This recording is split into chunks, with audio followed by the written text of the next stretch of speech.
Half moonwalk.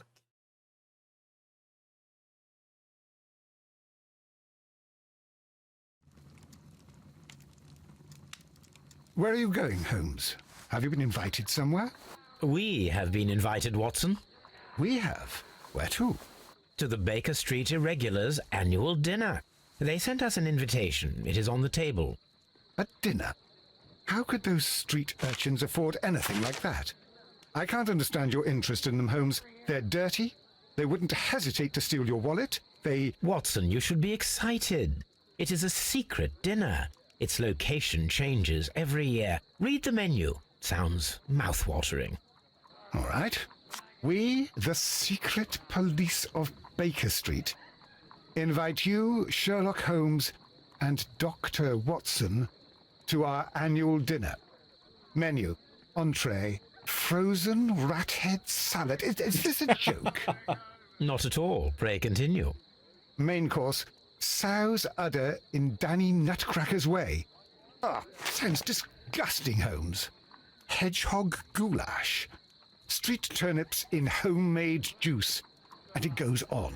Oh, God. I can hear them on the stairs now. Oh, we can't go there. We can't eat that. Watson, you'll hurt the feelings of those poor children. We have to go. Oh my God, that menu. Oh, Mr. Holmes. It is fine, Mrs. Hudson. Mr. Holmes. Wiggins, Dr. Watson is getting ready. He will be delighted to join us. You don't look well, my young man. Is there something wrong? Don't tell me the dinner is cancelled. Mr. Holmes, it's my brother Leighton. He's in a prison cell. They say he's killed 2 men. You have to help us, Mr. Holmes, because I know he didn't do it. Where is he now? From what I've heard, they took him to the yard, and they gave him a good beating already. You know what they're like. They'll hang him. They won't look any further. Holmes, we have to help him. Well, and forget about the dinner. Wiggins, I'll take the case. You're fantastic, Mr. Holmes. I'll be waiting for you at the crime scene. You'll be there, right? It's on Half Moon Street in Whitechapel. Very well. Okay.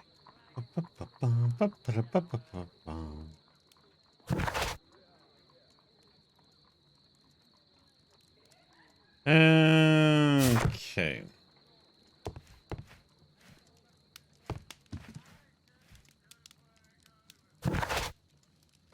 Let's go here first. What is brother? Interrogate, I should say. Mr. Holmes, whatever brings you here so late at night? I'm interested in the case of young Leighton Chapman. He was arrested earlier this evening and accused of a double murder. I beg your pardon? That case is quite clear to the police. Or are there any new facts that we don't know about? Who knows, Inspector? Look, you are free to investigate, of course, Mr. Holmes. Chapman was arrested with a revolver in his possession, which you can find in the evidence room. The suspect himself is in custody. Did you find anything else on his person? A few personal belongings. Nothing particular, Mr. Holmes. Thank you, Lestrade.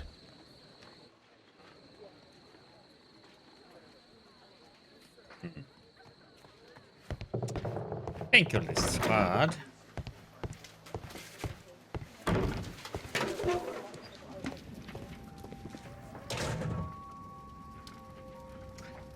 So this is the gun that Leighton was holding when he was caught by the police. It is a Webley revolver, a reliable weapon. It seems as though the shells were not removed from the cylinder.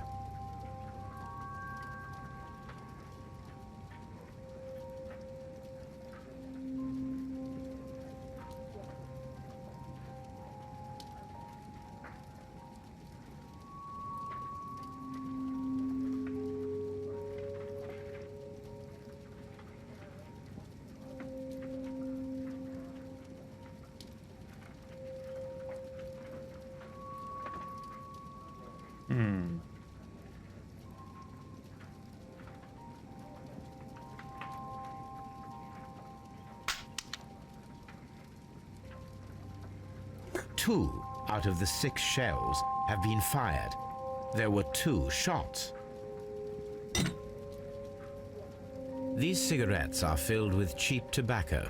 Nothing interesting. A cheap watch, bought with his own money, no doubt.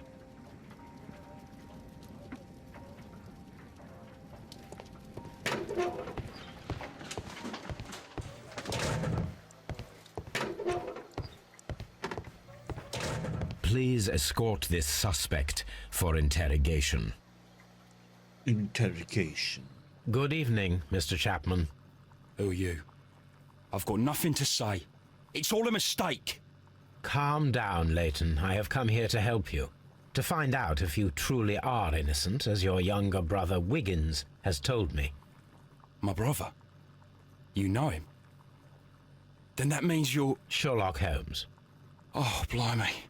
All right, Mr. Holmes. I'll tell you everything.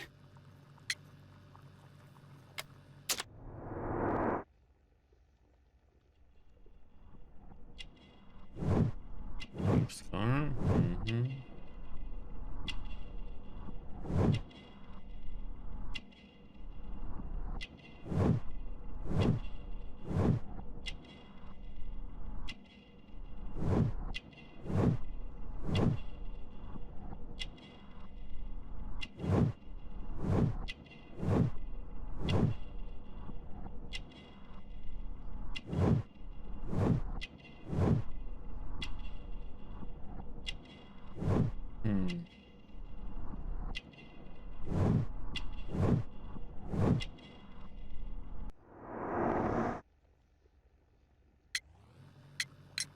Good.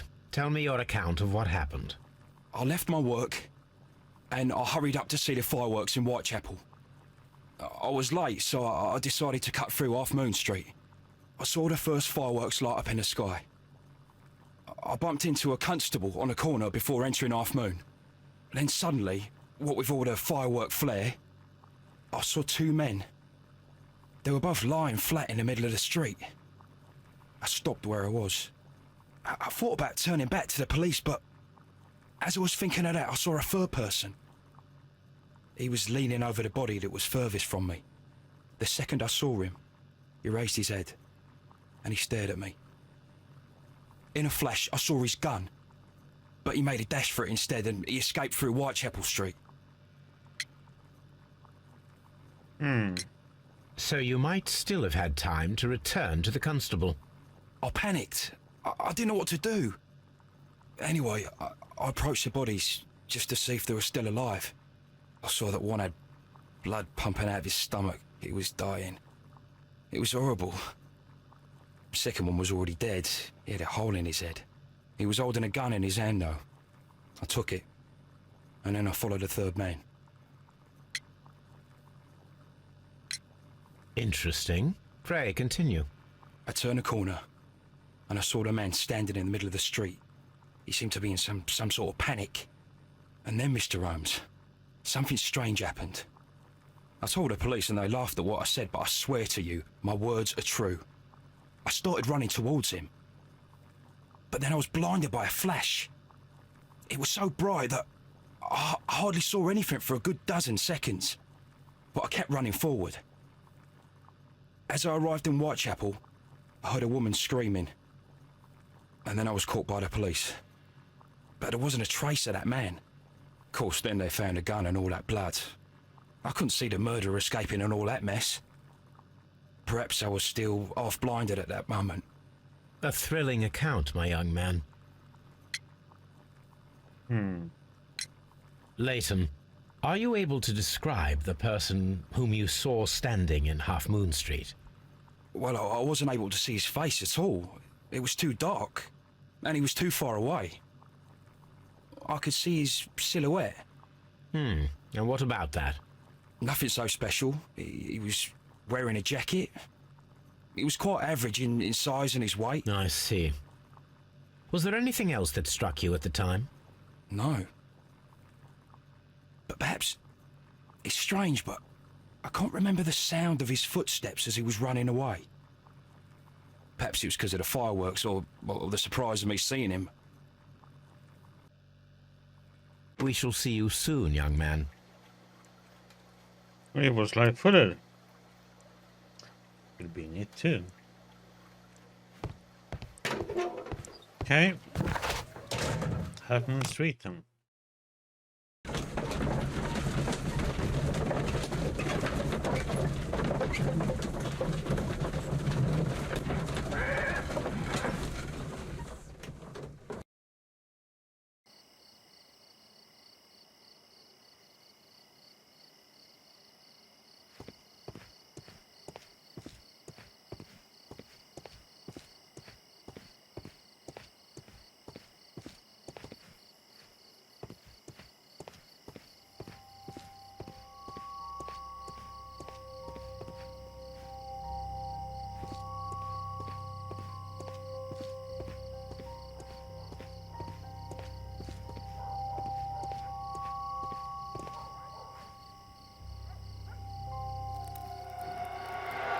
Please, gentlemen, leave the scene now. Oh, Mr. Holmes, is that you? Good evening, Constable... Constable Marrow. I was here with Inspector Aberline during the Ripper case, Mr. Holmes, back in '88. But then this is nothing like that case. With this one, we've got the murderer, the weapon, and the statements, which speak for themselves. Of course, Marrow. But you know that appearances can sometimes be deceiving. Who were the victims? The two men here, both shot. The stab fellow was Brian Vercotti, a well-known ruffian. The other, Kenneth Butler, a jeweller by trade. You spoke of statements. You have witnesses? Well, I was there, so I gave my own statement. And then there were two other witnesses who said they saw the killer Chapman. Mr. Turner, a gentleman who lives in that flat over there. And Polly Powell, a flower seller, who was over at the far side of the street. So, Constable Marrow, I should be delighted to hear your testimony. I was standing at the north side of Half Moon Street. That was the side that you came from. But you would have been unable to observe this part of the street, where we are standing now. That is correct. But I saw the two victims slowly enter Half Moon Street, and then shortly after, the fireworks started. A few minutes after that, the fellow Chapman rushed towards me and ran into Half Moon Street. Please continue. I didn't pay attention, but suddenly I heard a woman's cries and police whistles on the other side of Half Moon Street. I rushed over there and I saw the two dead bodies on the ground. When I reached Whitechapel Street, I saw Leighton Chapman. He'd been caught by two police constables.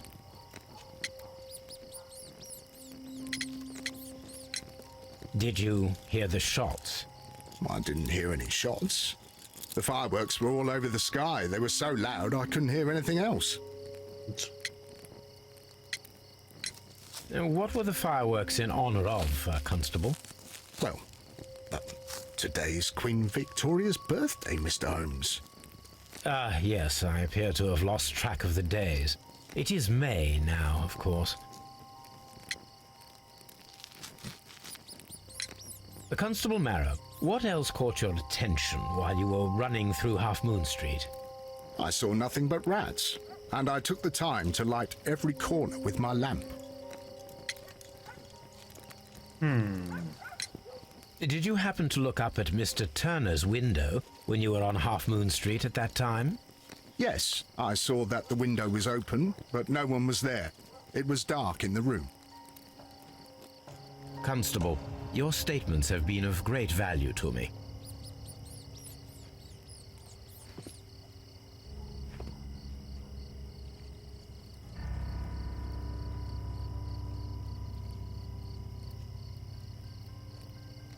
A tattoo from Westgate Prison.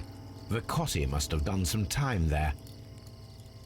Brian Vercotti and Leighton Chapman both have identical Westgate Prison tattoos. They were most likely acquainted.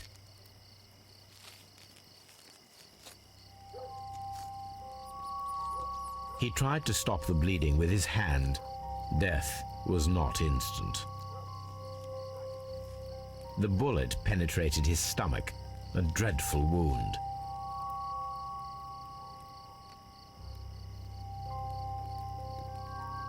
Brian Vercotti suffered greatly. What a terrible way to die.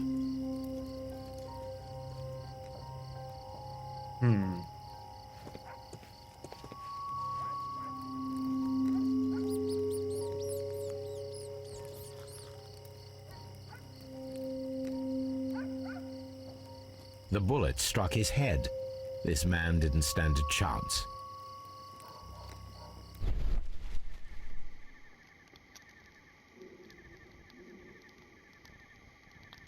A piece of wood that has stuck between the cobblestones. Let us take a closer look.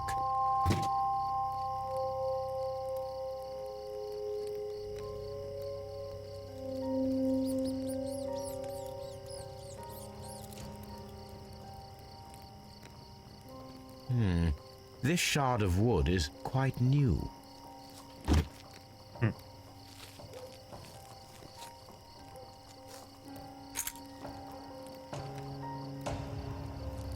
This is an ordinary key. I wonder what kind of door it opens.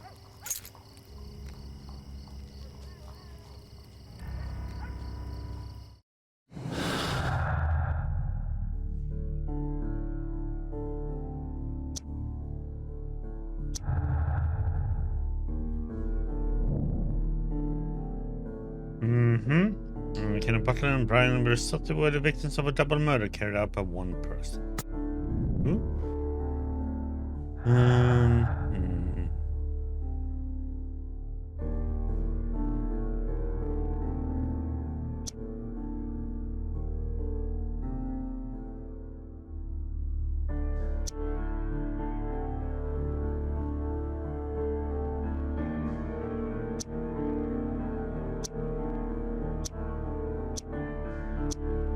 Actually, right now, just that.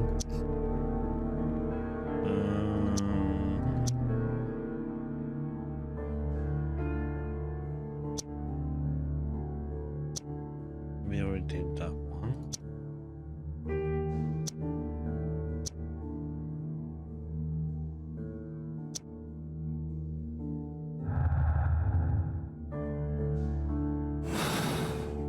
What we have right now.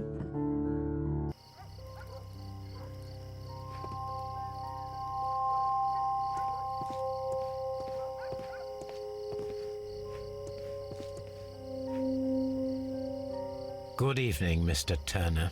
I heard Constable Marrow reply to you as Mr. Holmes. Are you that detective, gentleman? I've heard of you. And well, I know things about this evening. Excellent. Might we hear your story?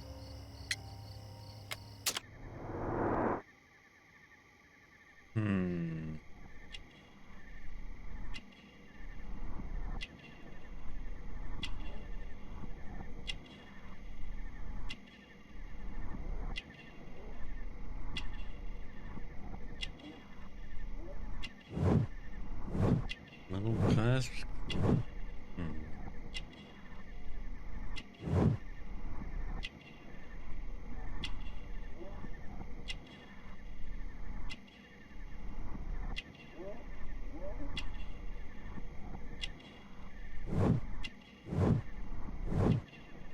Limping.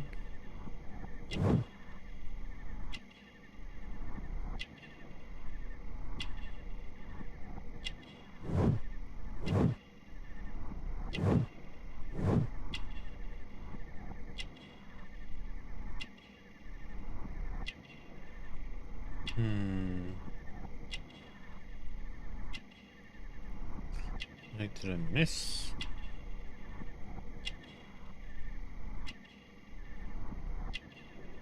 Nothing up here. This one.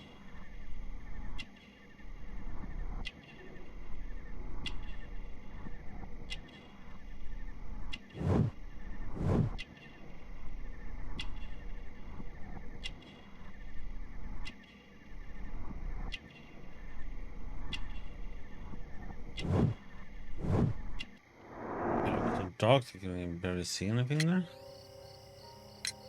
Could you tell us everything that you may have seen or heard? I was already in bed when the fireworks started. A few moments after, I clearly heard 2 gunshots from outside. Please continue. I quickly got up and I grabbed a lamp from my nightstand and I rushed towards the window. I looked down and I saw 2 bodies. And there was a man with a gun who was standing nearby. Where exactly? Well, near this body. Did he notice you? I don't think so. He rushed towards Whitechapel Street without looking around.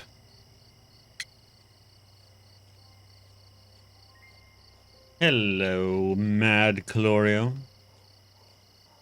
How you doing? Mr. Turner, did you see anyone else in the street? No, I saw no one but that man, the murderer, the fellow they caught. Were the 2 shots you heard consecutive? Yes, there was a very short pause between them, and they sounded different somehow. It seemed to me that the second shot was louder than the first. That is an interesting comment. I'm feeling lazy. Haven't done anything concrete today, feels like. Mr. Turner, what were your actions after you stepped up to the window? I was afraid that the man with a gun might return, so I stayed close to the window till I saw the policeman coming in the Half Moon from Whitechapel. Then I walked out to tell them everything I saw. You have helped us a great deal, Mr. Turner. Felt like I moved from the bed to the couch. That was pretty much it. One of those days.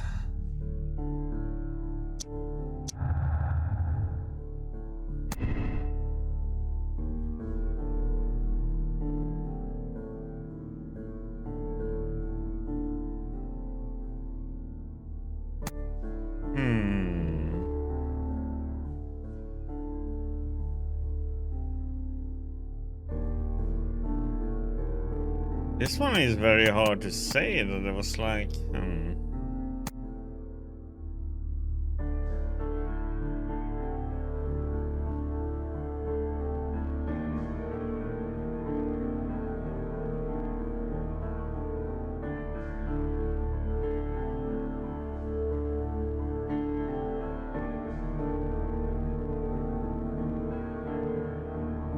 there's one heck of a conclusion to make. Oh.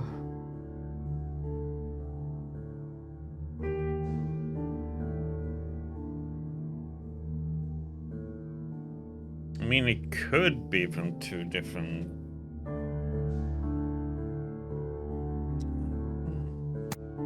Three shots we have. One, there was 2.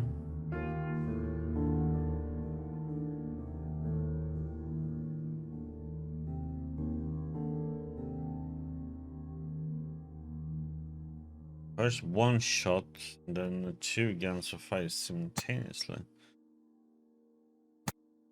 Well, I only know about this one. I don't know how we can... Well, we will see.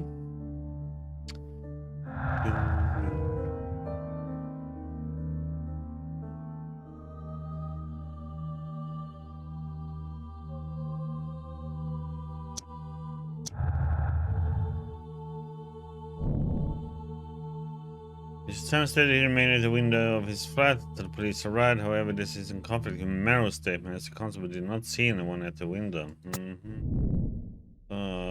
Don't know how we gonna trust that one.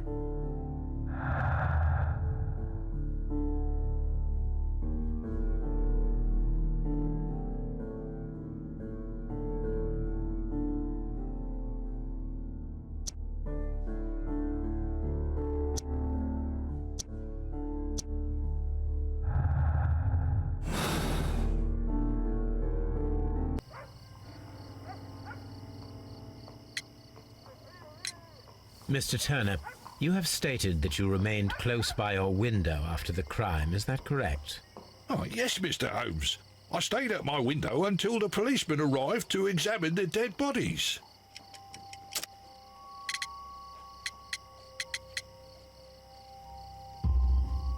That is very interesting, Mr. Turner. Constable Marrow stated that he did not see anyone at the window when he was running through Half Moon Street. Well, I think Constable Marrow and me, we might have been distracted by the whistles and shouts coming from Whitechapel. We could have missed each other somehow. You understand what I mean? It was a bit of a stressful moment, to tell you the truth, sir. Allow me to form my own theories, Mr. Turner. Would you mind showing me the view that you had from your window? Not at all, Mr. Holmes. Please, follow me. Mr. Turner appears to live very modestly.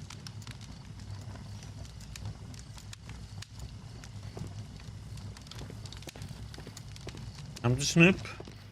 Mr. Turner was roused from his bed by the sound of gunshots.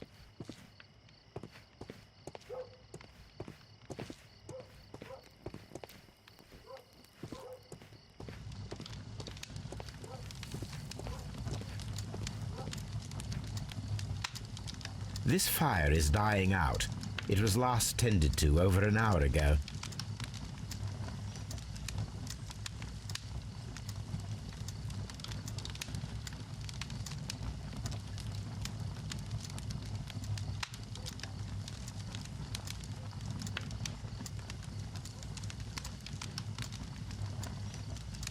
What the heck he wants? Oh.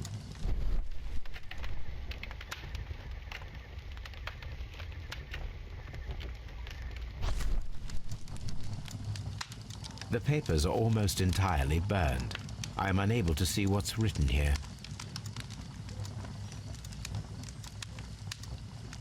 These words are illegible. The papers were thrown into the fire just a short while ago.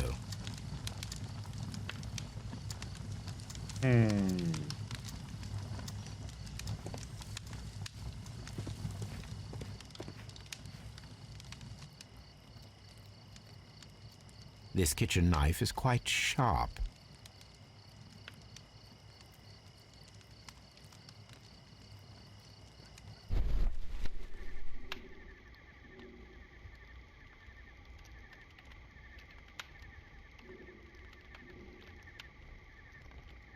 There are pieces of shredded paper scattered over the table. This kitchen knife was used to cut the paper.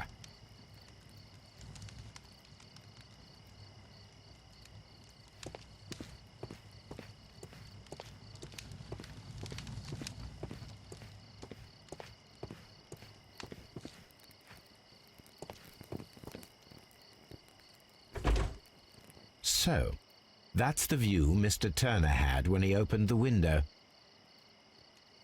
The dead body of Kenneth Butler. Brian Vercotti's contorted corpse. Mr. Turner had a perfect view of the crime scene. He saw the bodies clearly, and Leighton Chapman standing over them.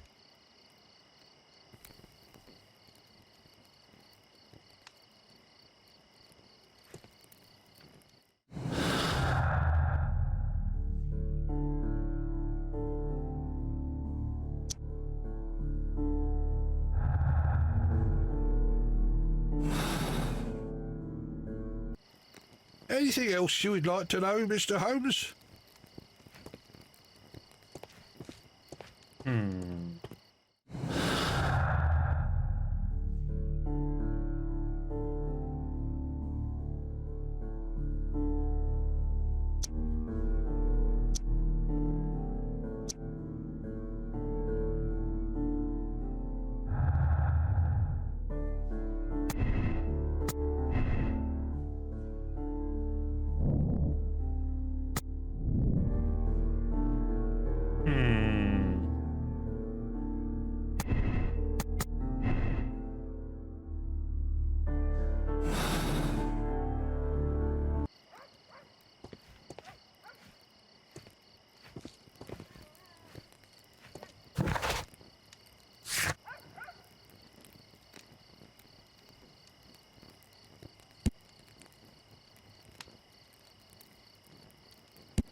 Possible crossfire. Hmm.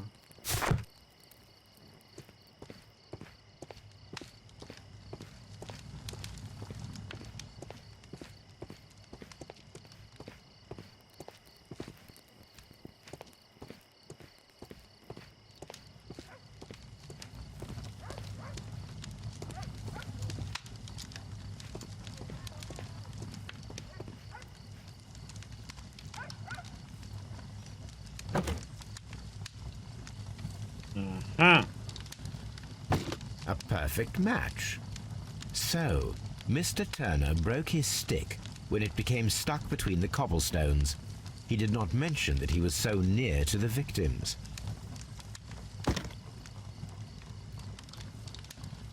The books on this shelf He are lied. in a mess. It looks as though Mr. Turner was trying to find something in a hurry here a short while ago.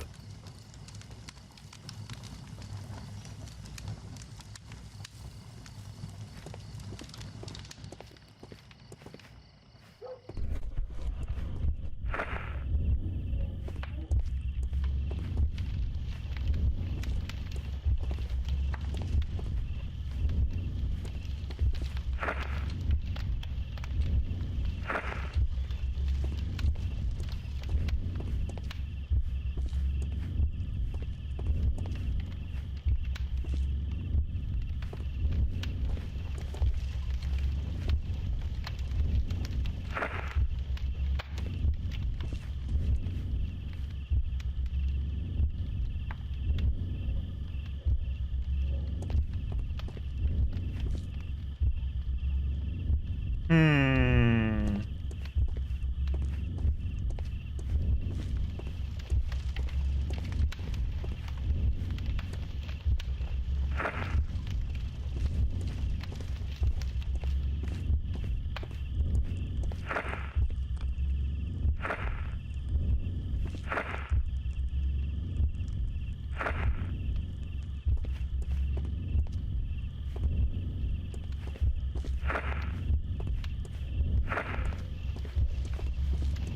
Oh wait.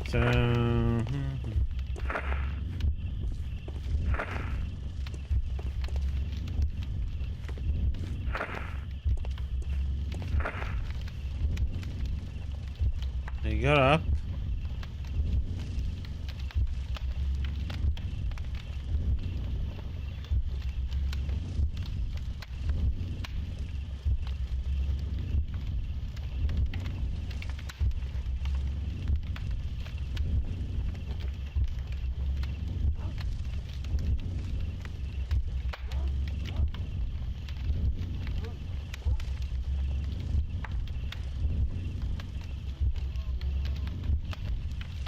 Oh my god, do we have to watch him slow ass walking down there? Oh man. Limping away.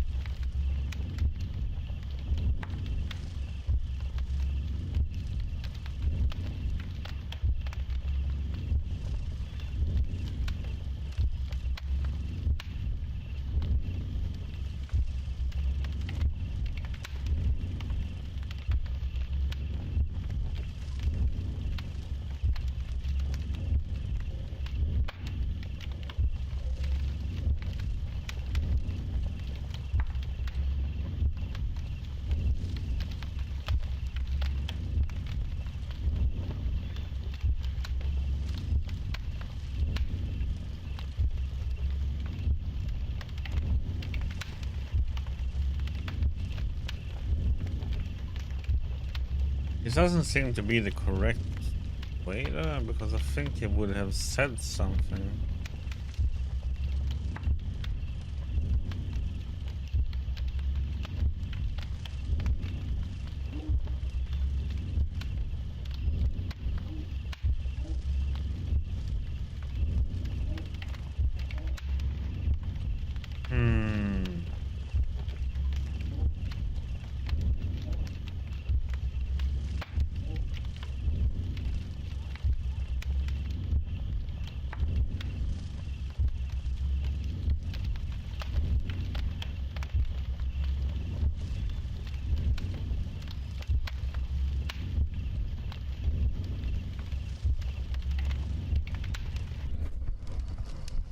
So Mr. Turner used a book to hide an object that he found on Kenneth Butler's body.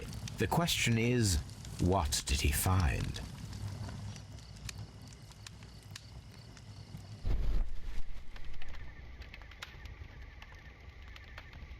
I can see prints from greasy fingers upon the cover of this book.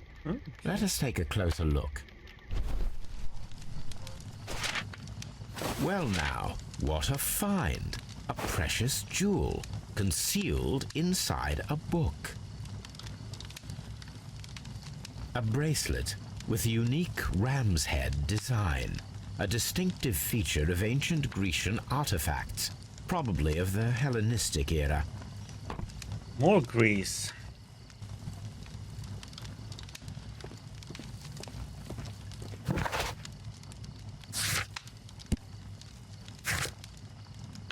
Well, sir, you're a thief, no war hero.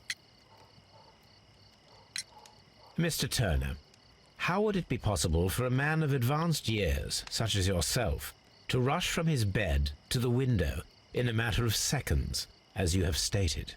Well, I'm able to move very quickly despite my age. And when the situation requires it, Mr. Holmes.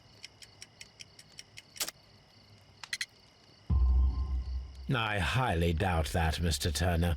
I observe that you suffer a severe limp due to your injured right leg. It would have taken at least 10 seconds for you to approach the window. That means you could have easily missed something or someone in Half Moon Street during that time. You're right, Mr. Holmes. I could have missed something. But it did seem to me that everything happened so quickly. Oh, time can pull tricks on you. Okay, Mr. Thief. And what of everything else that you told us? Mr. Turner, it is vital that we have your complete and true statement. Mr. Holmes, I do assure you that the other things I said were most sincere.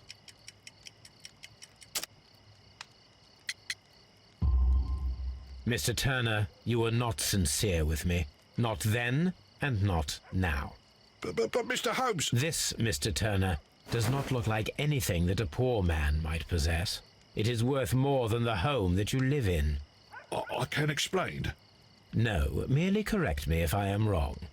You saw Leighton Chapman through the window, but you also noticed a glittering object on the ground, this precious jewel.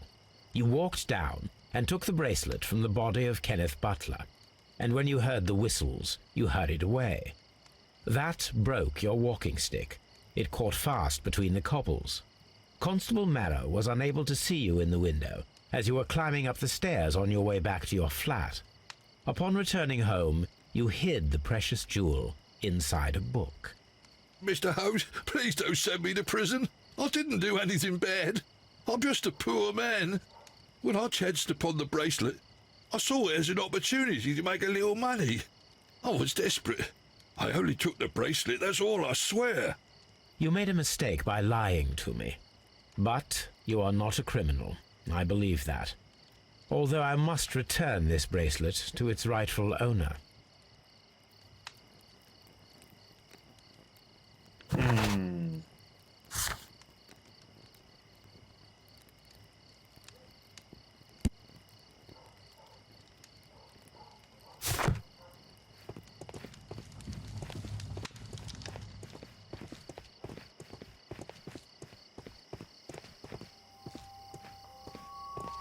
Mr. Holmes, did you see my brother at Scotland Yard? Is he all right?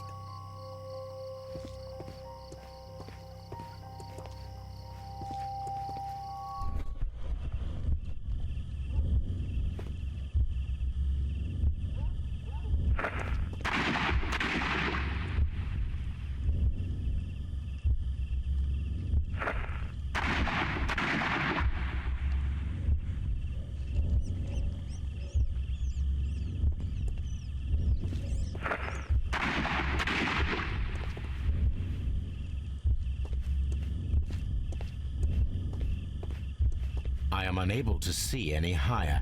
I need to find something to lift my lamp.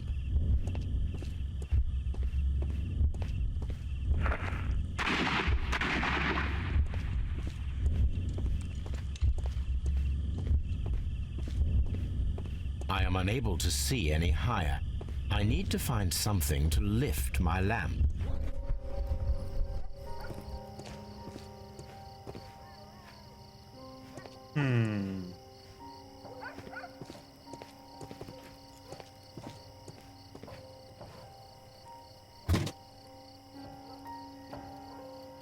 This should be useful.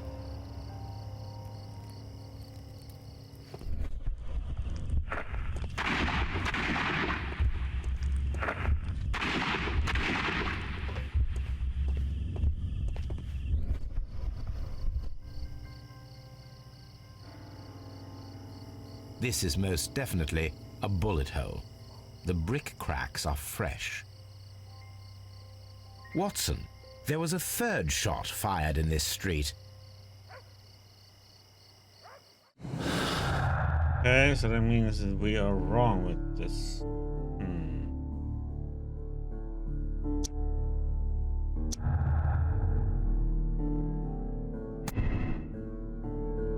Yep, so it's that one. Which each of them holding a gun, one of the guns missing. It's a crossfire.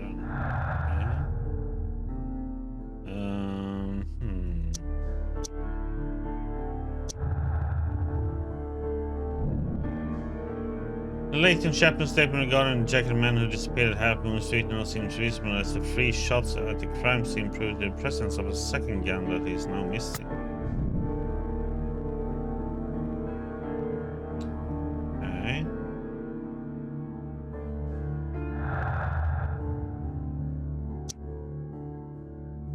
These are all the same.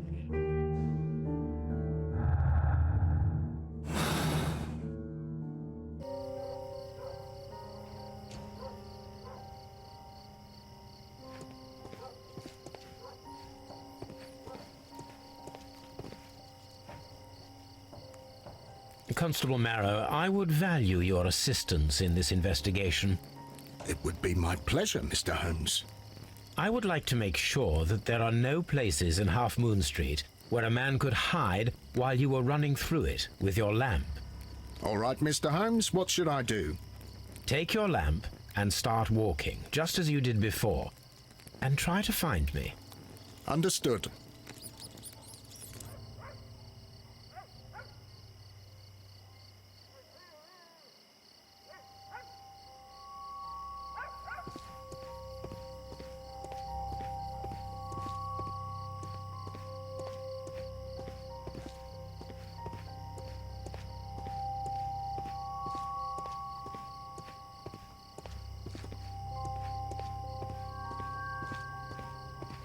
I can see you very well, Mr. Holmes.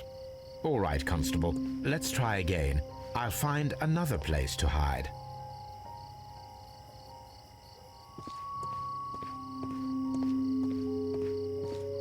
Here you are, Mr. Holmes. All right, Constable. Let's try again. I'll find another place to hide. But we were gonna hide.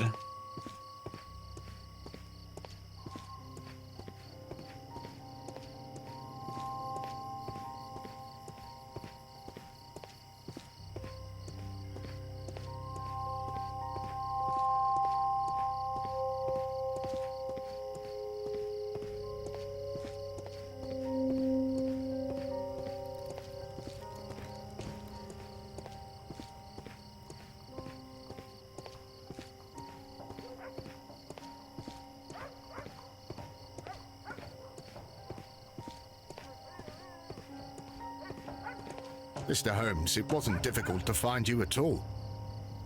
It is obvious now. No one could escape Constable Marrow's lamp while hiding in the street.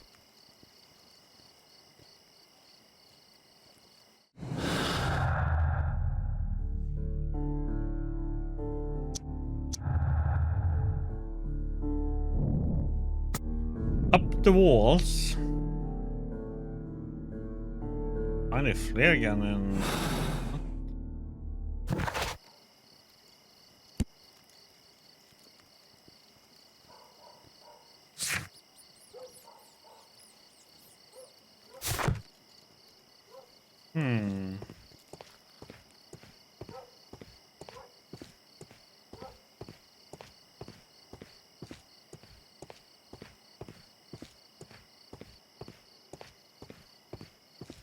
I'll do anything to save my brother, Mr. Holmes.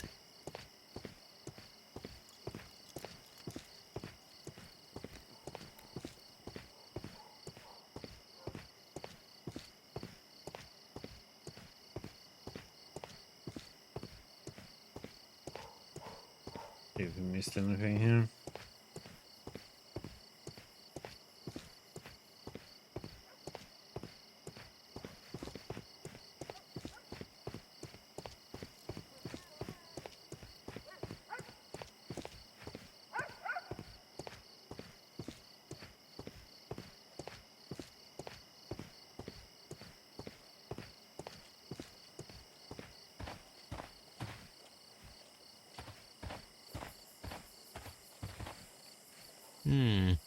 This mirror is turned towards Half Moon Street.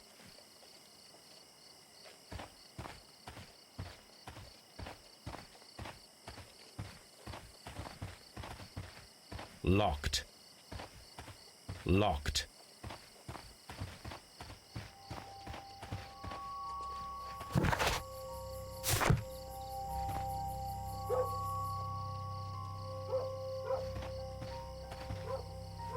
Polly? Yeah, Mrs. Polly. Powell? What do you want? My name is Sherlock Holmes. Polly want the I'm cracker? assisting the police with their That's what he is investigation of saying, the huh? crime that took place this evening. Well, I've already gave my testimony, but very well. Could you tell us everything that you may have seen or heard? Yes. I was selling my flowers as usual, and then the fireworks began in honour of Queen Victoria. I enjoyed those. But then, all of a sudden, a young lad ran out of Half Moon Street and stopped just by me. He had a gun in his hand. He was like a ghost and all covered in blood. It was dark, but I could see him because of the flashes from the fireworks. And then? I screamed as loud as I could. I knew that a policeman should be on duty in the vicinity. He had no time to escape. 2 constables got him. Then another constable came out from the very same street, and I heard him talking of a horrible murder. Mrs. Powell, did you hear the gunshots? I'm not sure.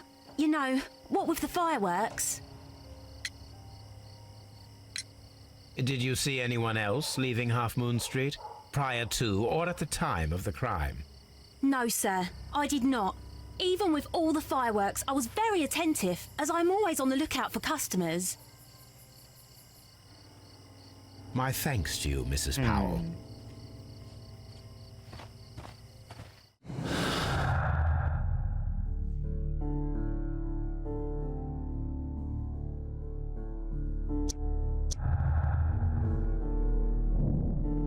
Imaginary man.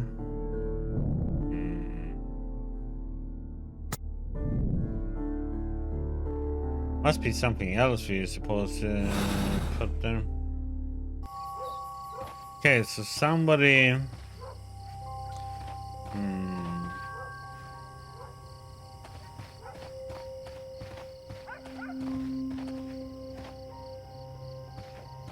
Locked. There won't be anything this one direction. Locked.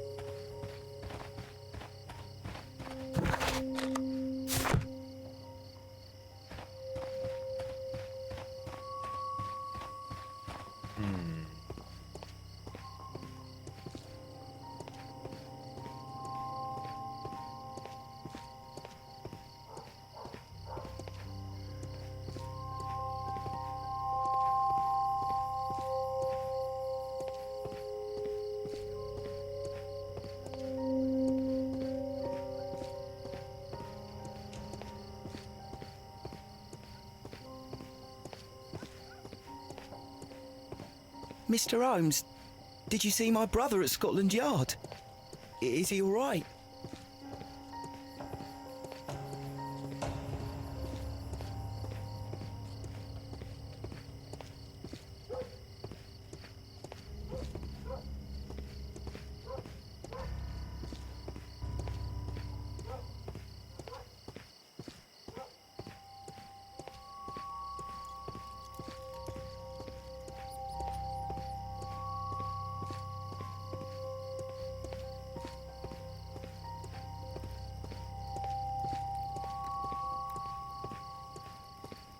It would be my pleasure to assist you with your I'm always wondering what's on your mind, Holmes.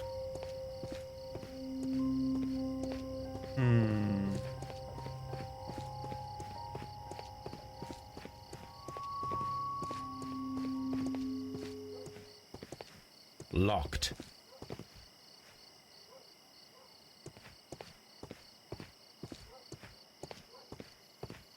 Locked.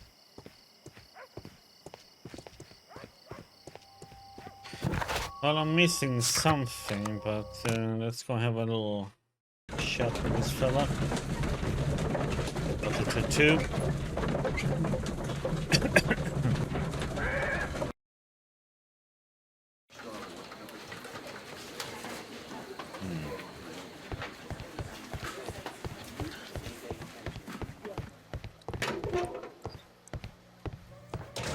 Please escort. Leighton, I confess I am puzzled. Why should a young lad like you take a gun from the hands of a dead man and set off in pursuit of a probable killer? I know. I keep wondering that, but at the time it was like a reflex. A criminal ought to be arrested, and he was armed. You were willing to risk your life. That was a little foolish, unless you wanted revenge. No, Mr. Holmes. I was just being brave and stupid.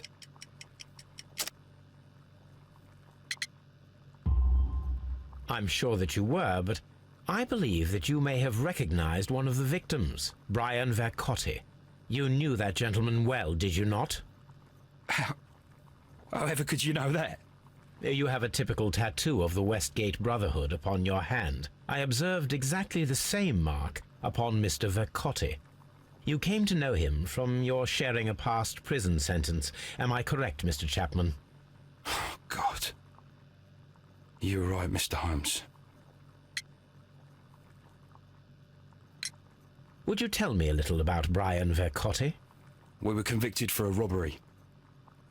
Once in prison, both of us joined one of these fraternities. During that year, we tried to help each other out, you know? You were quite young then, I believe. Yes, Mr. Holmes, we were. We'd only stolen a pound of meat. After we were released, and when I saw what my little brother had become, I decided to work towards living an honest life. And Vercotti? He had a hard time. His sister had died in a Whitechapel dispensary while he was in prison. He had no family anymore. Our paths split. He fell back into crime. So you lost him? Yes. And for around 2 years, I heard no news of him at all. We shall see you soon, young man.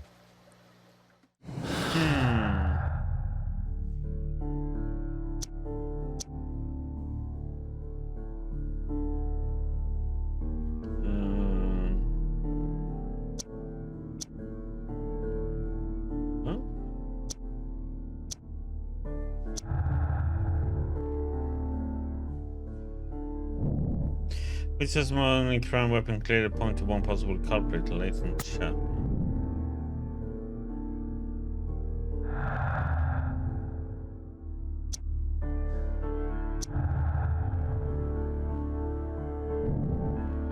Violent crime committed in Half Moon Street by Leighton Chapman could have had a personal motive. I have something about the imaginary man. There must be somebody there.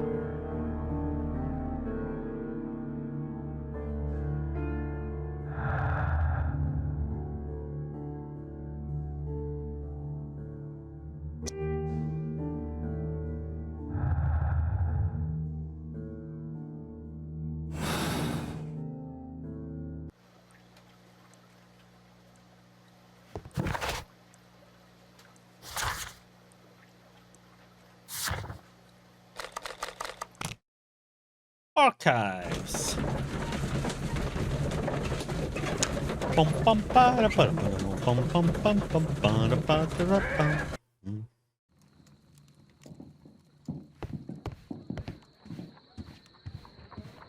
Hey, Toby. Hello, Toby. All you need now is a shawl and a mock cap, and you could be Mrs. Hudson's younger sister.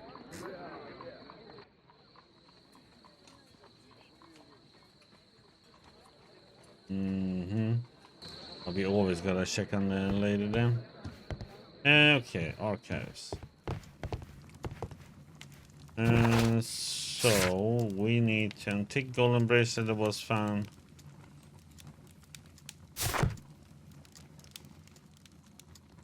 We're gonna find information about this and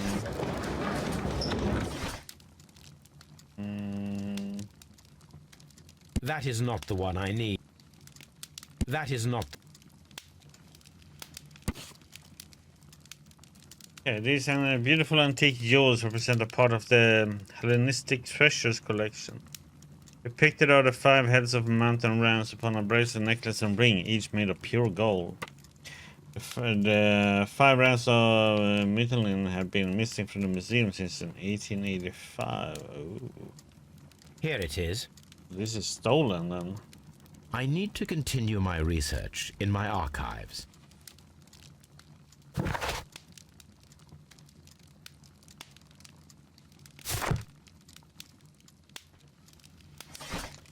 It's made 5 Wellington burglary. That is not the one I need. Oh, there. Hellenistic treasures stolen.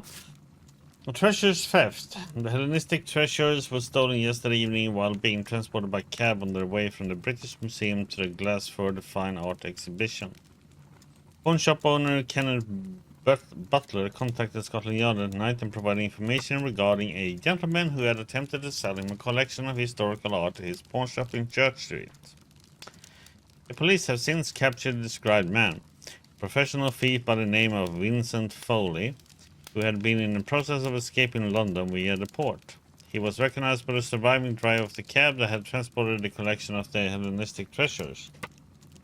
Vincent Foley refused to confess as to where the remainder of the treasures were hidden. He was eventually imprisoned. The lost treasures are still to be found. Here it is.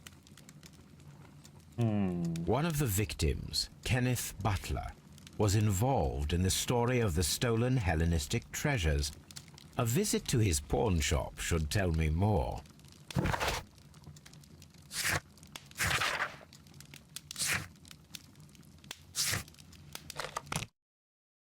Pawn shop? Pawn shop.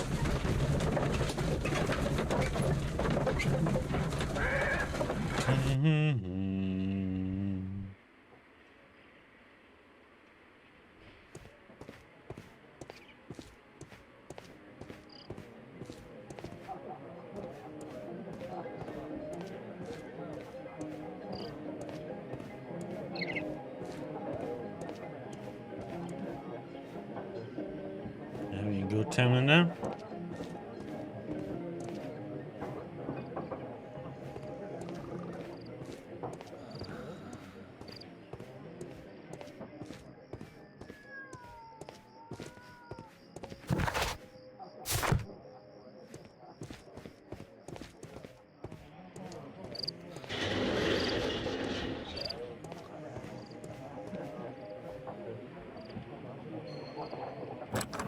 Mr. Butler's key matches the lock perfectly. Perfectly.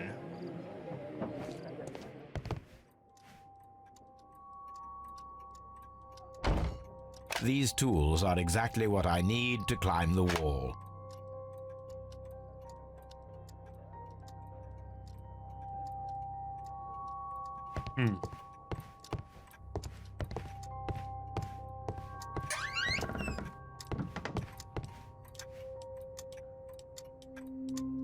This is exactly what we need in order to imitate the flash of the fireworks.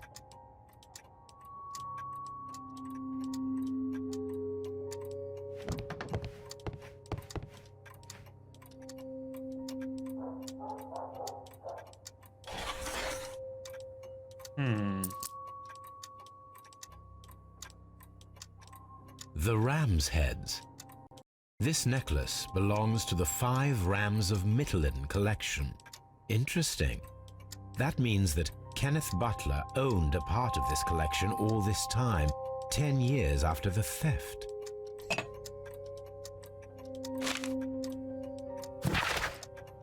Hello, Kenneth. I remember you once told me about 3 pieces of golden jewelry with ram heads from ancient Greece. still got them, right? But good news for you. Found a man loaded with money who's crazy about those jewels. He's ready to fork out a small fortune. I can arrange a meeting with this money bag for you, but I want you to cut me in on the deal. I'll be waiting for you at the crossing of Great Alley and Half Moon Street on Sunday evening before the fireworks. Brian Ricardi. Uh-huh.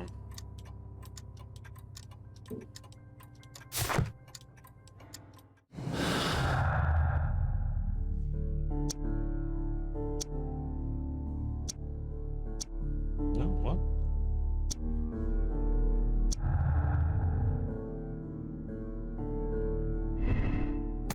Buying crime we couldn't have a stipulating some could have had a personal motive.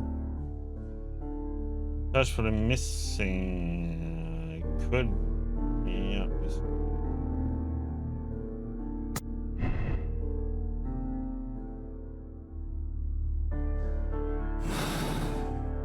Missing one piece, huh? It looks as though Mr. Butler kept a careful record of his operations.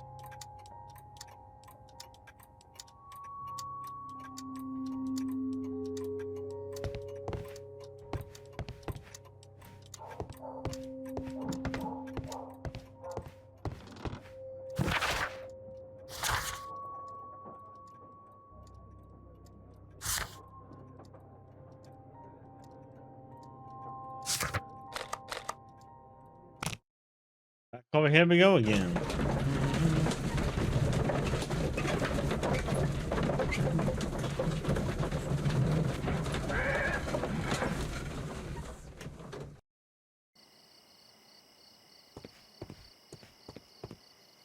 Good thing about tea is it tastes just as good cold as it does warm. It's like coffee.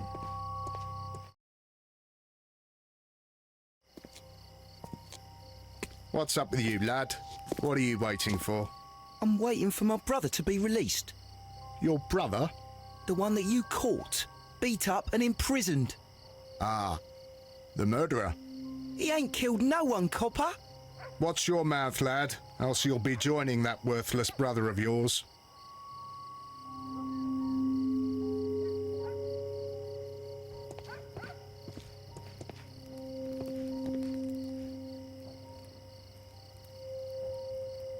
Constable Marrow, Watson, I would like to perform another kind of reenactment with your help. I'm listening, Mr. Holmes. I want to check if Leighton's testimony can be trusted. If someone could vanish into thin air at a specific moment. But Holmes, I don't see how. I am going to be the mysterious gentleman whom Leighton followed. I will stand exactly where he saw him before he was blinded by the flash. Watson, Of you course will you be can. Leighton. Just to When let I it fire the signal flare, you should start get to cold. chase me. Don't I drink understand, it. Holmes. You, Unless you're Constable gonna make Marrow, iced tea, then just play your part that's and a do different exactly story. as you did. Just, please, wait 5 seconds after the signal flare. I doubt that Polly Powell would have screamed any earlier.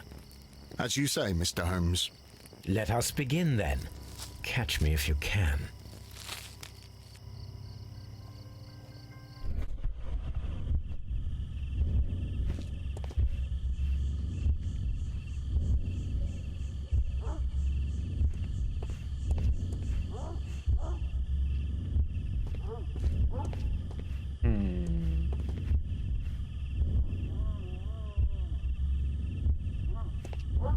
The moon illuminates this wall. Anyone trying to climb it would be easily spotted by Constable Marrow. This wall is cast in shadow. It would be difficult to see anyone scaling it. Because I'm playing, so I kind of forget sometimes to drink.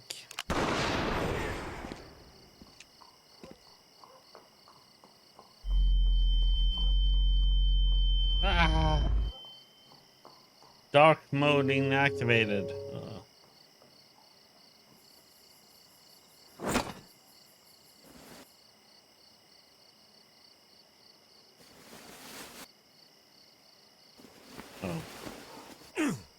I can what the? barely see anything.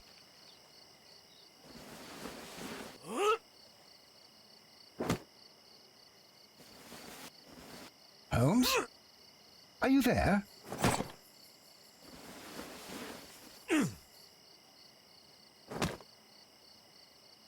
I should try And, climbing faster.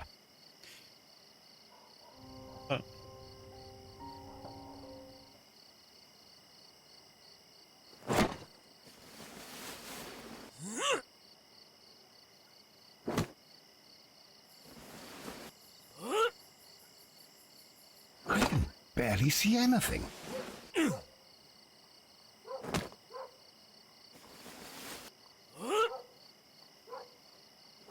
Holmes? Are you there? you kind of had to make tea and put it inside a container. Where is he? My God, a man can't just disappear like that. But yeah, a lot of people have a lot of Holmes? sugar in it, Holmes, which is not a good Where thing. are you? I don't. I cannot see you, Mr. Holmes. Dr. Watson, it seems that Mr. Holmes has disappeared. Don't worry, gentlemen, I am up here, above your heads. how on earth did you get up there, Holmes? I am using crampons and a climbing axe, although the person we are looking for did not leave any traces of such tools. Constable, is there any way to get to the top of this building? Yes, Mr. Holmes, I can show you. The door to the building can be found from Whitechapel Street. Gentlemen, I am on my way down.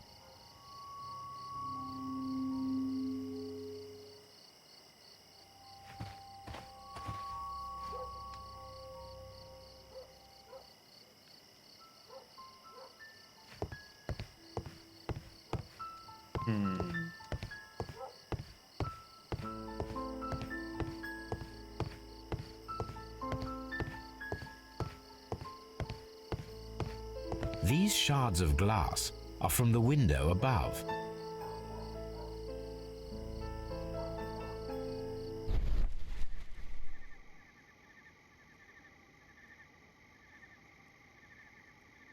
A cluster of thick black threads. They're unusually strong.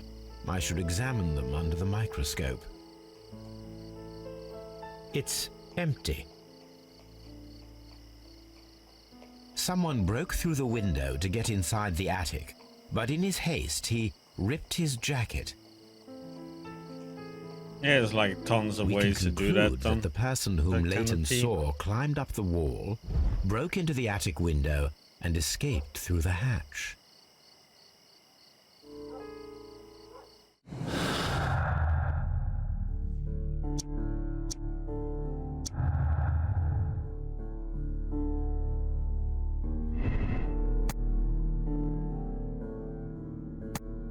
Mysterious Jackman who participated in shooting Hammer was proven to be true.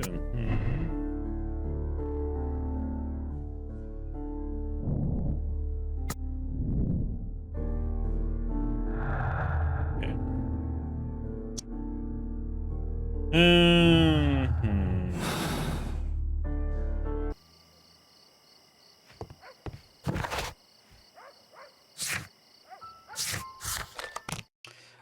Let's check under the microscope.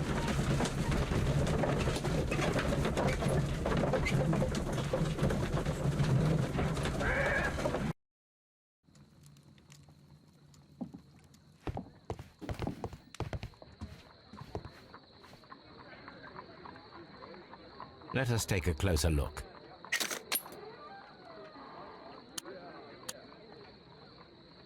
It is not a thread, but a hair. I very much doubt that it is human. I need to compare this sample with a human hair and a horse hair.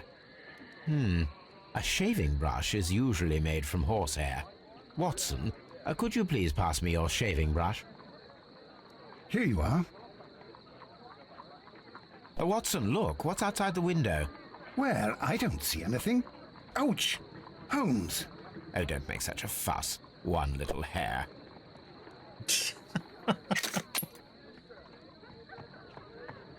The horsehair is thinner than the hair that we found. Human hair is significantly thinner than the black sample. So, this black hair belongs to an animal, and it is larger than a horse. A hair from a large and exotic animal.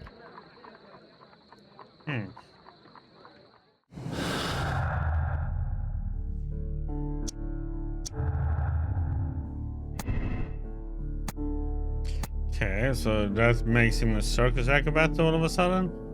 Man who vanished from the crime scene and half music could be a circus acrobat. He managed to scale a 30-foot high wall in a matter of seconds.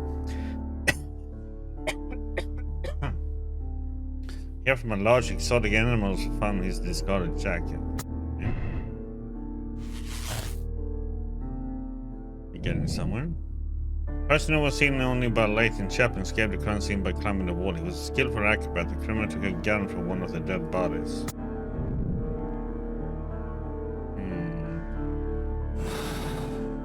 Wiggins.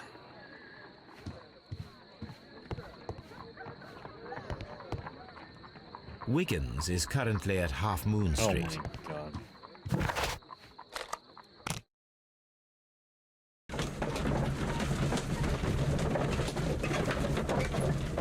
Lot of back and forth, man.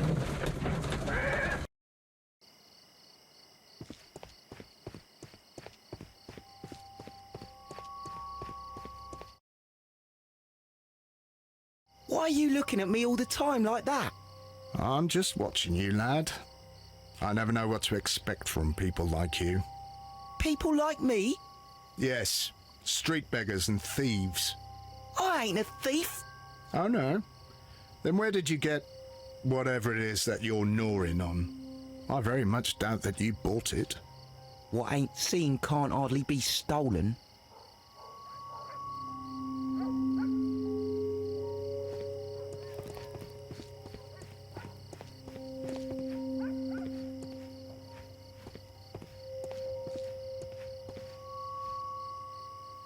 Mr. Holmes? We have good news for you, Wiggins. The investigation has proven very interesting so far. We found facts and details that confirm your brother's innocence. I knew it, Mr. Holmes. But for now, Wiggins, we need your help. Anything you like, Gov. I need you to locate a circus that has stopped over in London.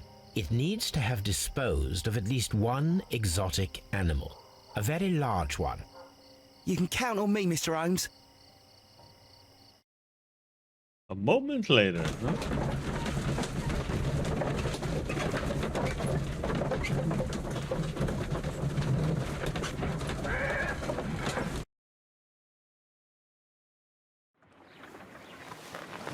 I do hope that those children don't get into trouble, Holmes. Don't worry, Watson. I predict some news in 7 seconds. Mr. Holmes, we found it. Here it is. And this is a young Indian elephant, the highlight of the show. Duval Brothers, a well-known traveling circus that is currently stopped in London. I believe that is exactly the type of circus we are looking for. I'll pay it a Going visit. to the circus. Whee!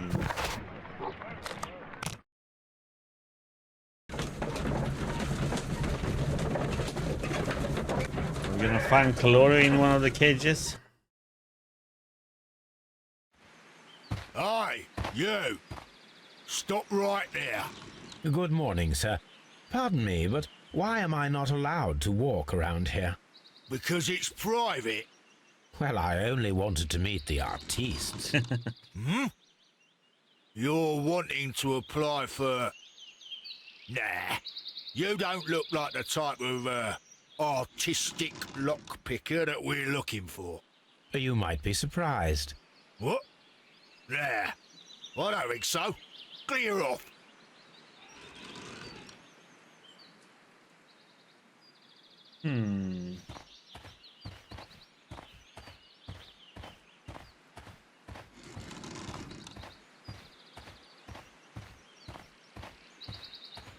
You're a bit slow to catch on, eh? You're a bit slow to catch on, eh? Get lost. You're a bit slow to catch on, eh? Get lost. Nothing you can do.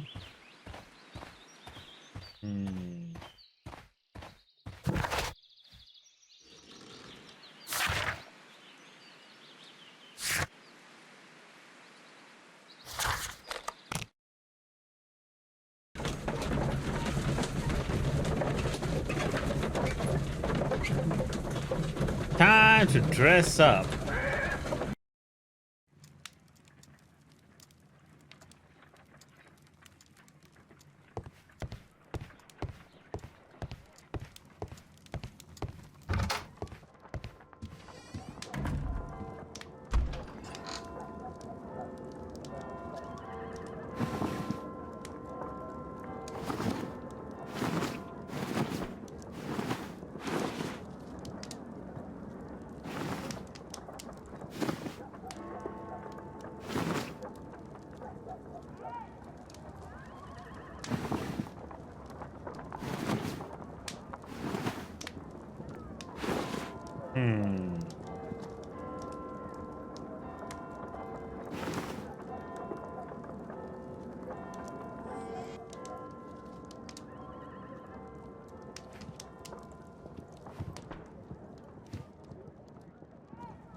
The heck of it.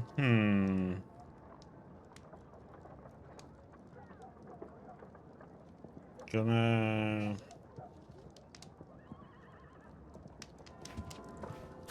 see if this is I'd better wear a shabby hat. shabby, huh?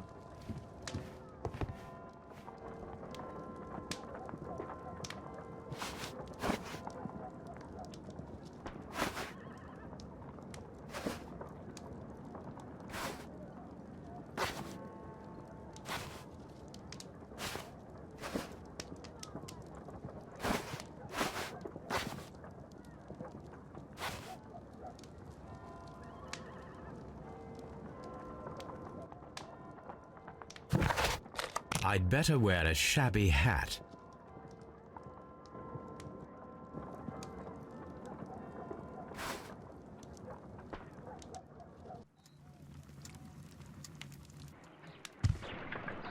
Stay where you are.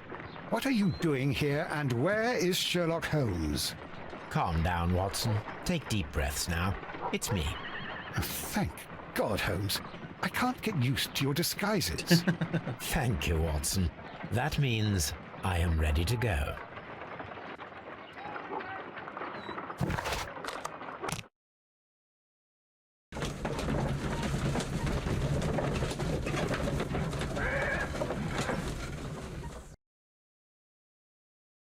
Who are you? What's your name? My name is Nigel. I'm here to open the locks. Talented, eh? Let's see. Go inside the marquee and show yourself to Charles Foley.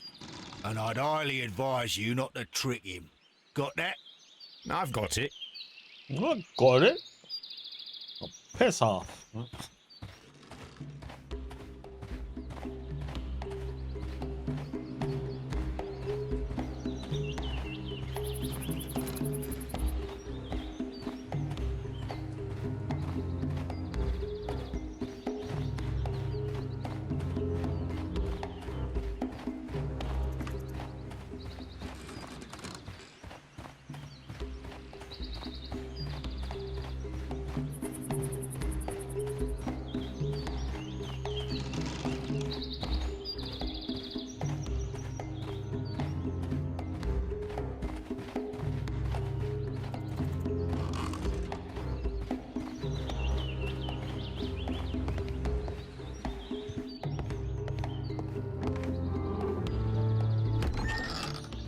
So, everything is here just as you asked.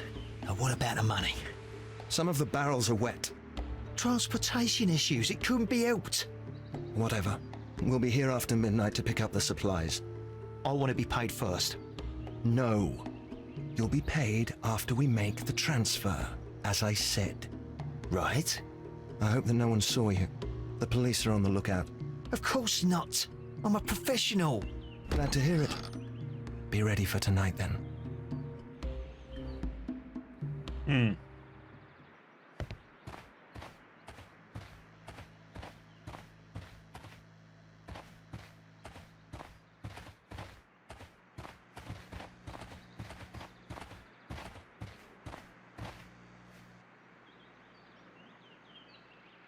Rise up and keep rising from lambs into lions. That's a picture of a contemporary gentleman wearing a Robin Hood hat. Interesting. From lambs into lions. Those are words of encouragement and defiance. This poster was clearly made to fire up rebellion amongst the people. There are enough posters to paste across half of London's walls. This printing press is old, but still quite capable of printing hundreds of pages per day.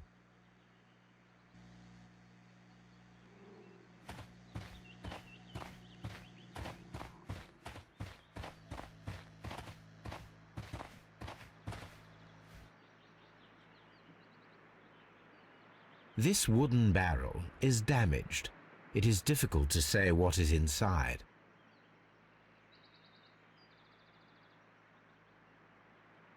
There is a spot on this barrel that was intentionally painted out. This wooden...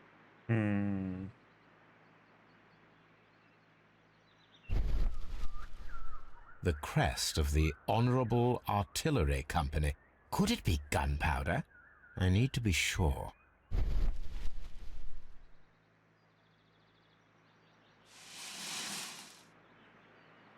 Judging by the fractions and the scent, I can confirm that it is, in fact, gunpowder. The heck, are they gonna blow up something? The barrels are roughly clustered. It seems as though they were brought here in a hurry. That's why he complained that they Powder were kegs, wet. a printing press, and a great many blank papers. All of this was stolen by the Merry Men quite recently. And these poster samples. I am quite sure it is not a coincidence. The Merry Men are planning some sort of sabotage. Stop right there. Who are you? Are you Charles Foley? Maybe. They say that I can open any door. Do they now? We'll see that lock near the chains on the table over there. Open that.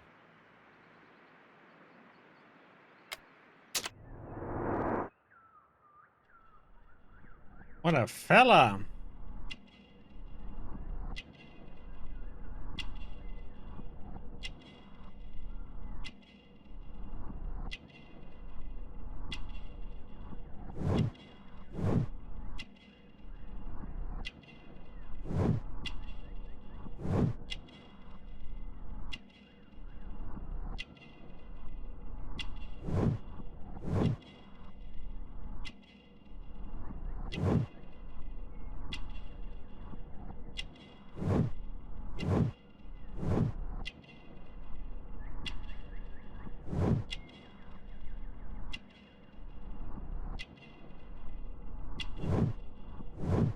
There's a ring. Okay.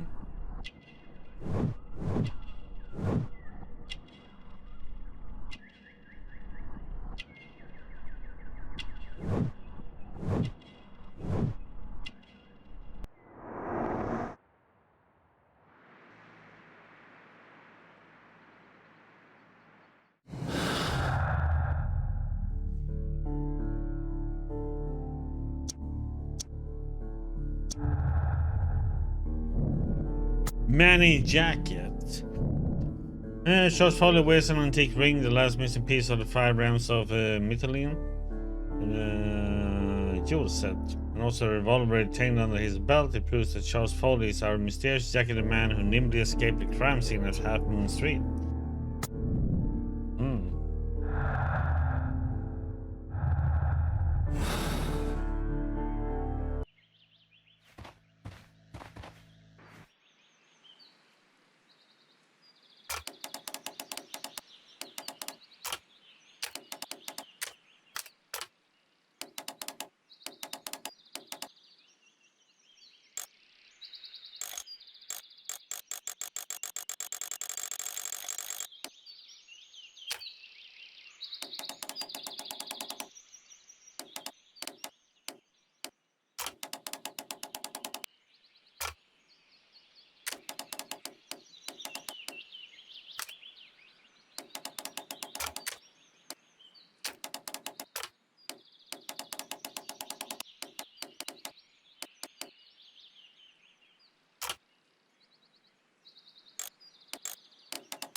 Hmm.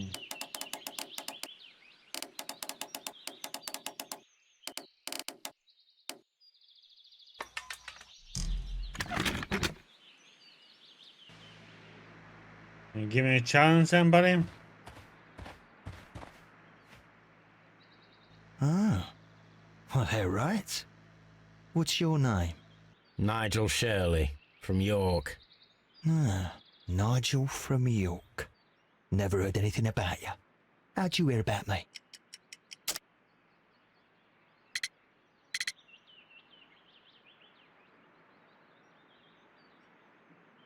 No. Ah. Ah, Nigel from York. Never heard anything about you. How'd you hear about me? So what are we gonna do? It's not the door.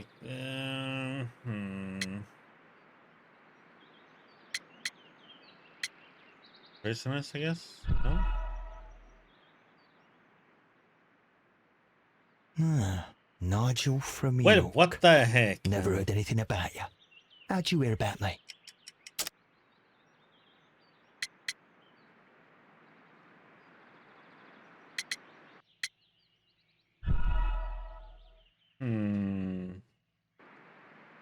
Ah, Nigel Must from be the York. jail one then, I Never heard guess. anything about you. How'd you hear about me? Jail thieves then. No, that It's a was it. long story. I met your brother, Vincent the Butcher Foley, in prison.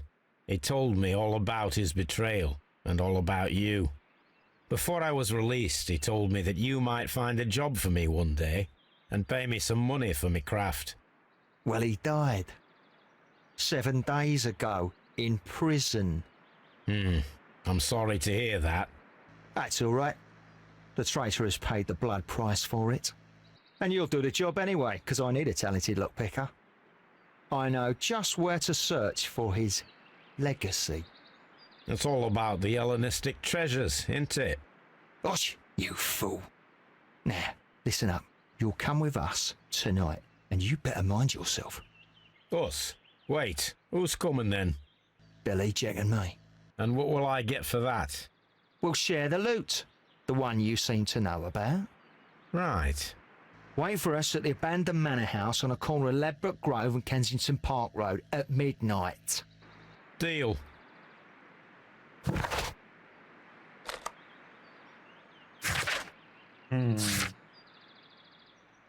Okay, so that's all the people. This means that this must be the last case then.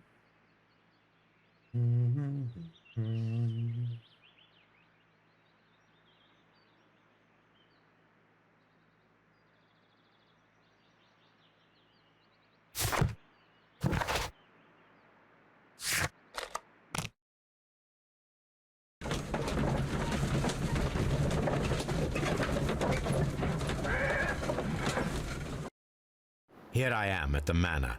Somewhere inside it are the Hellenistic treasures.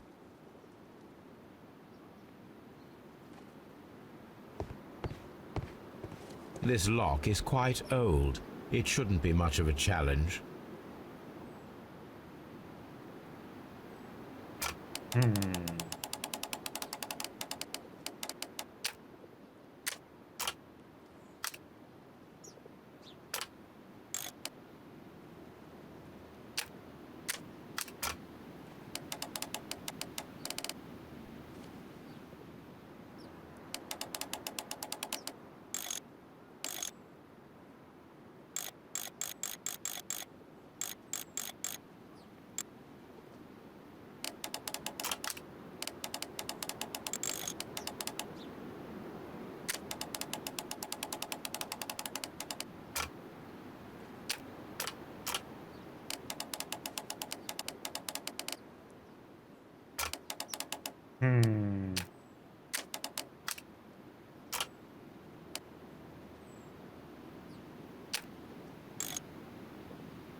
There we go.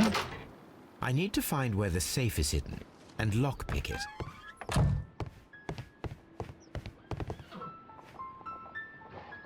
This cupboard is an absolute mess.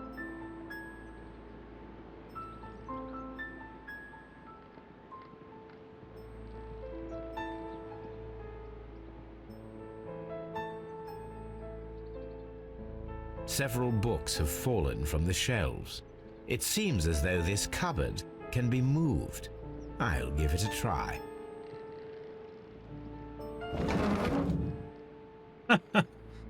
Was it? So, that's the lock I must open tonight. Let me see.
What a surprise! Another lock. And I won't be able to pick it.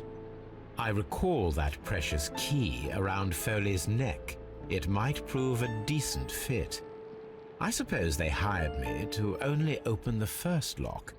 Let us wait for the thieves, trap them, and find out. Let us check the thieves' possible escape routes in the event that they are caught off guard by the police from the front door.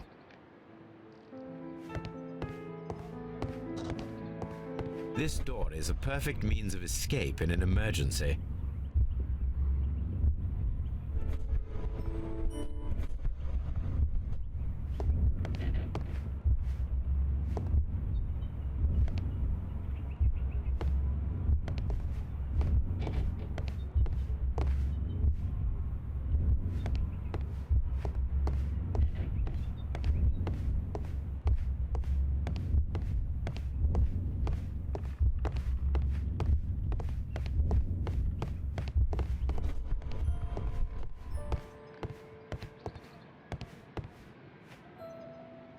A solid rope.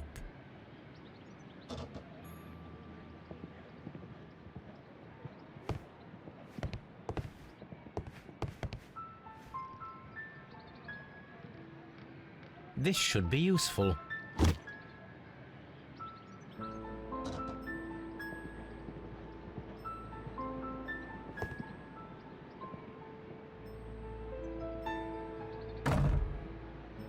The door is now blocked.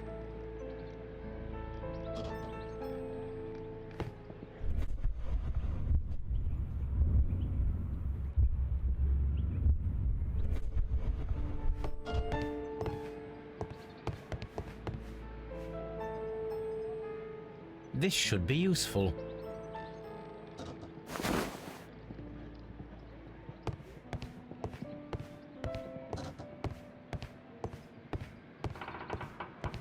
The ground floor window is a perfect way to escape the police.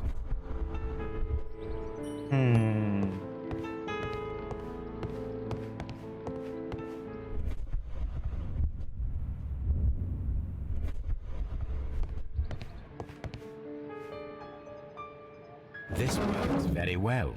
No one will escape through this window now.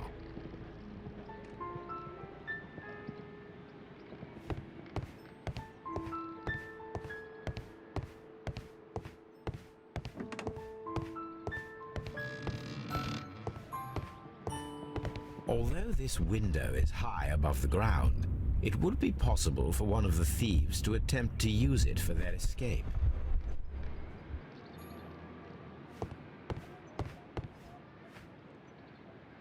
This should be useful.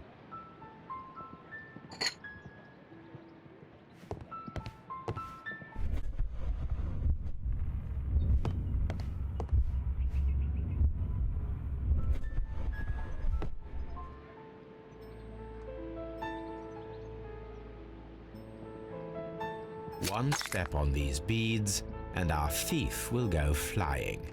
I should walk carefully here, else my plan will be ruined.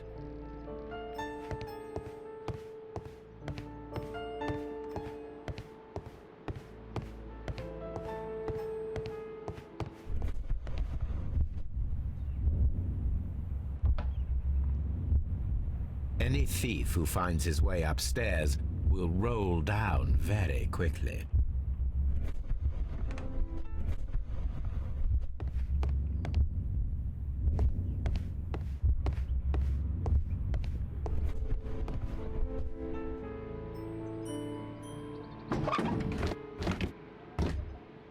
There is no ladder. If anyone falls here, he will need assistance to get out.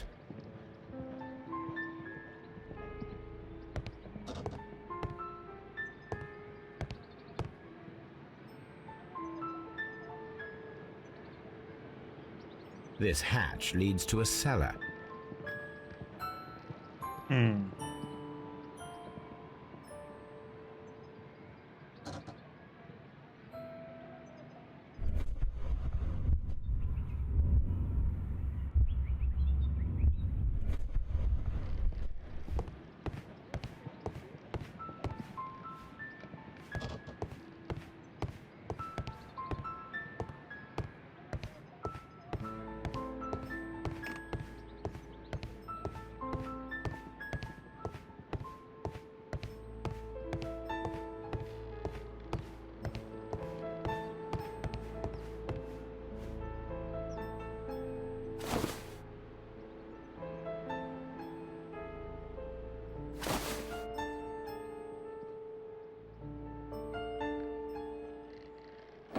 If anyone takes the hammer, the rope will uncoil and make the chandelier fall.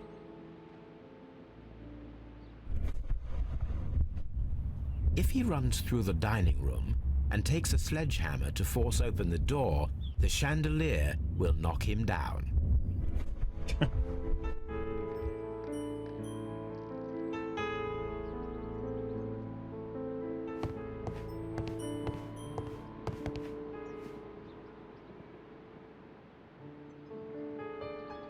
This should be useful.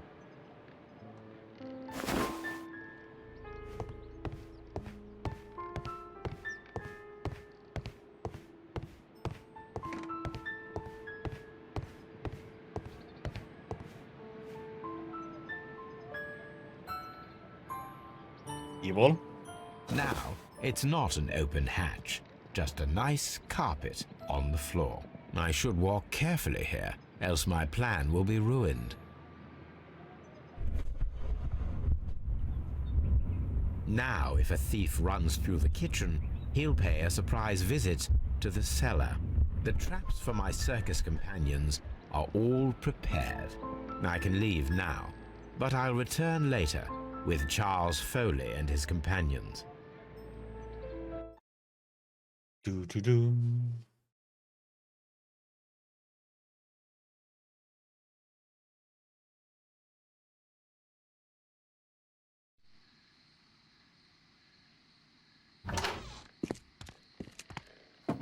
Police! Police!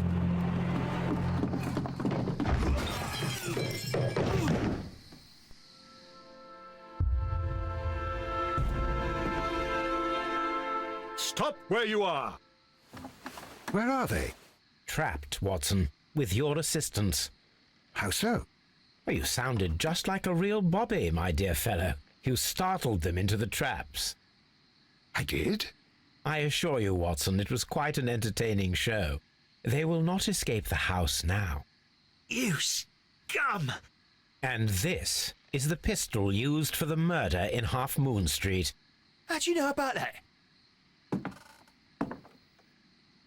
Have you closed the case yet, Sherlock? Mycroft, what are you doing here? Did you follow me?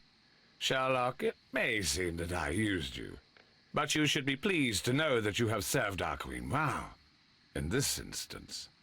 So now, let us catch the big fish. But this man is not one of the merry men? No. Then why exactly are we here, Sherlock? This gentleman, Charles Foley, has been in a double murder, and the hunter of a set of valuable antiques, the Hellenistic treasures, which disappeared in a theft many years ago. You're no better than the coppers!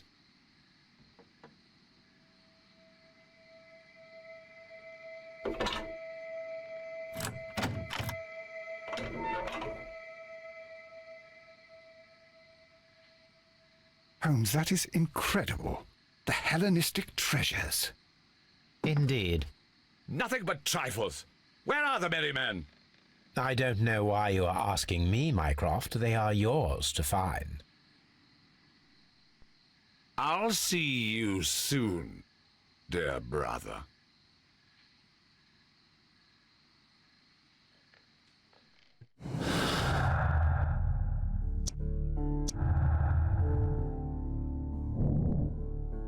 In Tate's discovered inside a hidden safe at the abandoned manor at Notting Hill represent a collection of the Hellenistic treasure that was stolen in 1885 and considered to be lost.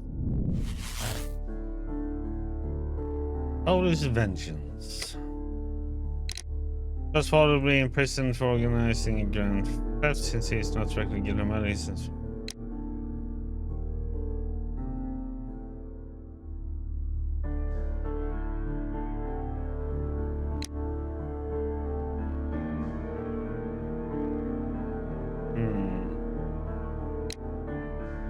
Was Foley organized and executed a wicked plan of revenge with the added theft of ancients and valuable he deserves the rope.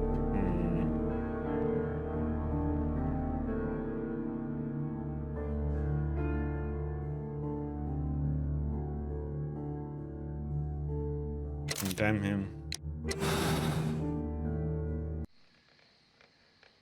You are guilty. Charles Foley, you committed the crime of premeditated murder and of theft. You will be severely punished for your deeds. You are pitiful, you Scotland Yard dog. Save your words for the gallows.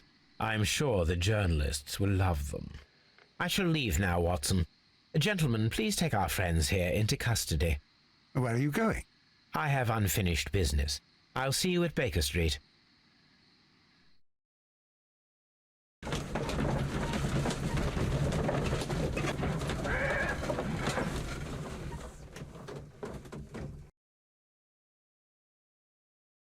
Where the heck are we going?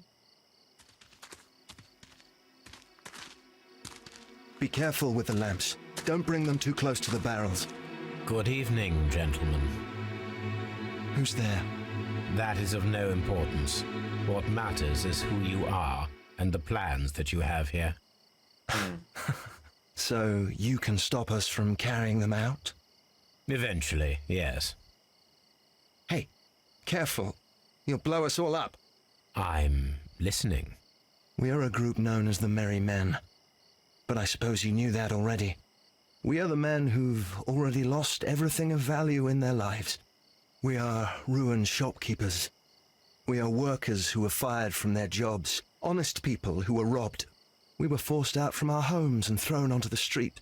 And all of this in the name of the so-called law. The laws that were set out by our government. The laws that make the commoners only more vulnerable and the wealthy more protected. We are not only from the British Empire. Some of us are from the New Lands, America, Australia, and we are many. But men we are still, and we are merry for that we stopped being afraid. For those powers that be had done their best to plant the fear inside our souls, and we accepted it so easily. The fear advised us to keep our heads bowed. It prevented us from fighting. Bankers and politicians, they own our lives, our work, our bread, and they push us to compete between each other, just to see who may serve them better. But in the end, they are the few, so they are weak. They are nothing without their titles. We should not fear them. Our so-called masters should fear us instead. The time has come for our group to stand tall. Our great and many merry men. We are going to blow up the London Stock Exchange. No lives shall be lost. But ownerships, debts, and property titles? They shall all be destroyed. They're only papers, after all. So many people will be freed over this night. That is a radical step to take. What result do you truly expect? Chaos. But soon people will understand that they are free, and that they don't belong to anyone. They will be able to work for themselves, together, without letting the rulers dictate what to do, and finally justice will arise. What you are intending to do is a crime. It is not justice. How do you see justice, then? Kids go to prison for a loaf of dry bread. And how many lords do you see punished for stealing from their people, sending them to their deaths in mines or overseas to fight for land? Our masters wouldn't hear us. So now it's time to sing the song of the merry men. Will you let us do our duty?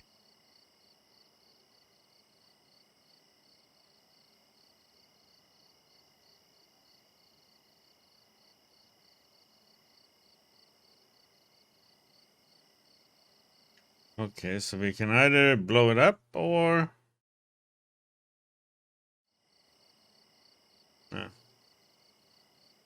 When people fight the Order, they are too blind to see the consequences that throw society into chaos.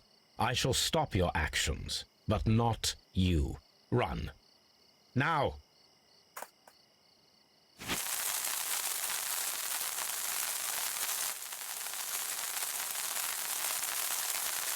Fireworks!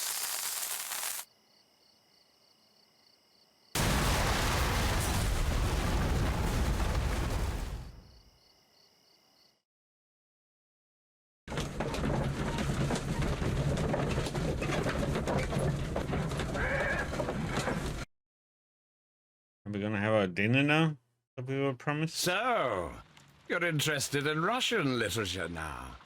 Quite lately. It is an interesting book.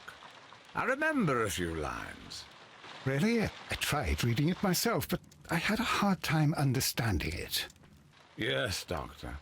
It's about intelligence. Sherlock, I vaguely recall one of the lines. Sometimes it takes something more than intelligence to act intelligently. There were also a few words along the lines of, pain and suffering are always inevitable for a large intelligence and a deep heart. Tell me, Doctor, does my brother show any signs of pain or suffering? Not that I know of. Because you see, Doctor, behind all of his masquerade, my brother does possess a deep heart. So deep that he does not recall where he places his love. Well, I'm sure that... His love and his duty that, in the first place, should be directed towards the Empire. For without it, we would be nothing. A country filled with uncivilized men. And the Empire needs order and discipline. It has no room for chaos. People who commit crimes, or at the very least intend them, deserve punishment, Sherlock. Without justice, there can be no civilization. But we serve the truth, not justice. Your truth, Doctor, that may prove immoral. Allowing people to terrorize London, destabilizing the whole empire. terrorize only the powers whom you serve, Mycroft. Not I, not Watson, not Mrs. Hudson, not Wiggins. Sherlock, the merry men are to be stopped. Not by me. You created the merry men. Stop them yourself. Only make sure that you don't create 10 more merry men by arresting the one. Good night, Dr. Watson. Anything in the post, Watson? Any clients worthy of our attention? Only a second reminder from Mrs. Hudson about our new neighbour. She urges you to remove your... Oh, I don't care about that. Holmes, the lady who will be moving in shortly has requested the use of our spare room to place all of her boxes. Wait, what? A lady? Lady?